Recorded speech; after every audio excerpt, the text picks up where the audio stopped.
Hello, beautiful creatures of the world. So please ignore the, fan humming in the background. So this isn't a Vlogmas, this isn't like a planned video, this is a very impromptu, just sit down and film it video and upload it right away just because it's something that I want to talk about. It is the 5 Sauce Rolling Stones cover. So I've made a lot of videos about 5 Sauce, obviously. But most of them have just been like fun or silly, just kind of playing around. This one's going to be a little bit more serious about 5 Sauce. Okay, so the Rolling Stones magazine they are on the cover of Rolling Stones. I don't know which issue. I actually was trying to find one online to actually buy, but I couldn't figure out where to buy one online. So I don't know when it's coming out, but they're gonna be on the cover of Rolling Stones, and there's like this really big interview with them in the magazine. And first of all, the cover is them naked, which I actually saw I didn't think about this at first, but someone else brought this up, and it's so true. Like, people really like the cover because obviously it's 5 Sauce naked. Obviously the fandom is going to love that.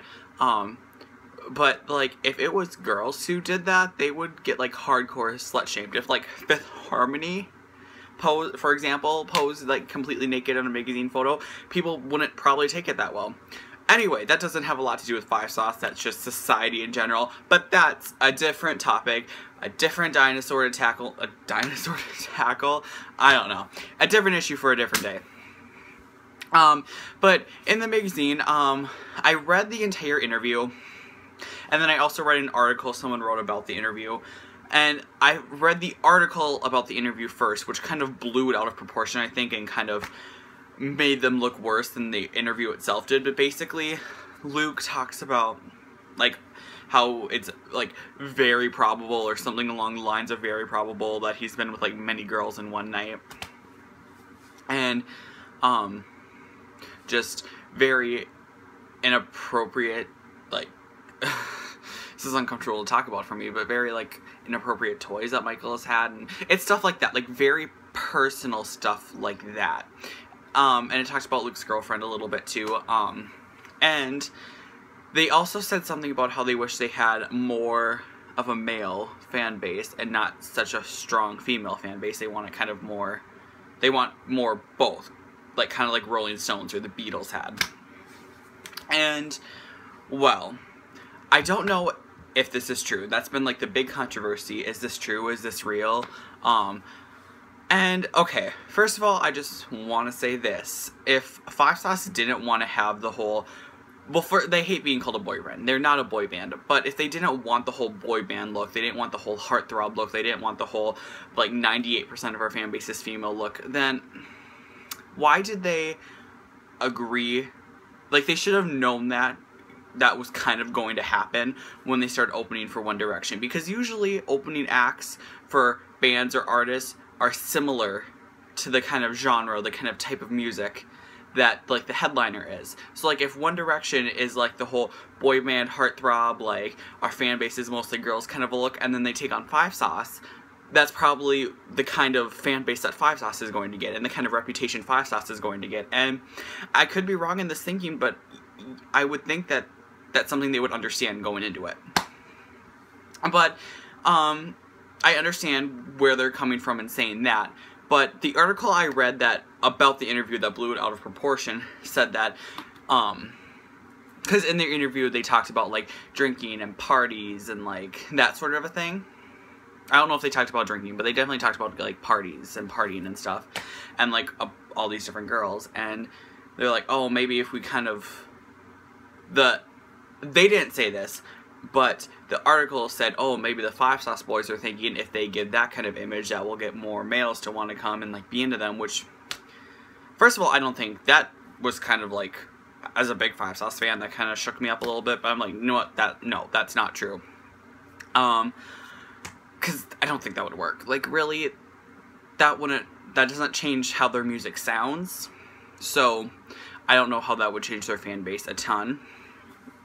And I should just wrap this up by saying I'm not hating on them. I just kind of wanted to throw all my random thoughts out there because I've been watching some other people's videos of this, and it's just good to see other people's feedback. If you want to leave a comment telling me what your thoughts are, I'd love to hear what your feedback is. If you have a different opinion than me, that is great. I'll respect your opinion and you'll respect mine, and hopefully this could just be a big happy place. And I think I'm just gonna end it by saying I do think it's real. I think it's been kind of blown out of proportion. I think it's real because if Rolling Stones were to make this crap up, just like make stuff up, like they could get so sued. Like that's just kind of a no-no since Five Sauce is so hot right now. That's why I think it's kind of real. I think possibly Rolling Stones kind of twisted what they said to make it look different than it actually was, and I think that could be part of the reason that Five Sauce hasn't really talked about it a lot. Like the members themselves haven't talked about it because they're like, well, yeah, we technically said that, but they twisted it and made it look like something different. That's what, in a nutshell, that's what I think happened. I think they said stuff, and the magazine, the writers kind of twisted it to make it sound worse than it is or different than it actually is to have exactly what's happening happen. Get, like, lots of people to read it and lots of people to talk about it and, like, boost up publicity. So I kind of think this is exactly what they wanted to happen, and mission kind of accomplished. And so I would love to hear what your thoughts are. And, back to what I was saying, I think it's sort of like when there are some people in a fandom who kind of make the members of a band out to be certain people, and when something like this comes out sort of challenging that idea of who they are, it's upsetting. And I feel like there are varying levels of degrees at how upsetting it is and how much you've like made in your head what different people they are from what they actually are. So that's why it can be so upsetting when you see stuff like this, because it's like they're not this like perfect prince in shining armor, for example. They're human, and if it's real, I mean, they're human, they make mistakes. I don't judge them for it. I don't really think less of them for it. I think they should have made a wiser decision if this is completely real. I think maybe they should have thought a little bit more about how people would react to it. But like I said earlier, I think that the magazine kind of twisted it and made it look different than how the Five Sauce Boys said it was, to get people to talk about it and get publicity and get the word of mouth going, and it's been very successful. So kudos to Rolling Stones, right? Alright, thank you for watching this video. Vlogmas will return tomorrow. Love y'all. Subscribe to become a beautiful creature of the world. I didn't mention that yet. Deuces.